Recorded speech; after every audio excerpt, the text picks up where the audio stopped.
Même si la méchanceté de l'homme était grande sur la terre, Genèse 6,5, et que Dieu se repentit d'avoir fait l'homme sur la terre, verset 6, il a cependant décidé d'ouvrir un chemin de salut à travers Noé, qui était resté intègre et juste. Ainsi, il a donné à l'humanité la possibilité d'un nouveau commencement. Il suffit d'un être humain bon pour qu'il y ait de l'espérance. La tradition biblique établit clairement que cette réhabilitation implique la redécouverte et le respect des rythmes inscrits dans la nature par la main du Créateur. Cela se voit par exemple dans la loi sur le Shabbat. Le septième jour, Dieu se reposa de toutes ses œuvres.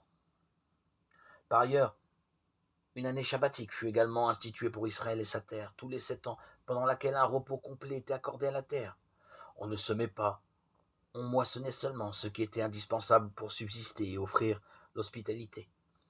Enfin, passé cette semaine d'année, c'est-à-dire 49 ans, le jubilé était célébré, année de pardon universel et d'affranchissement de tous les habitants.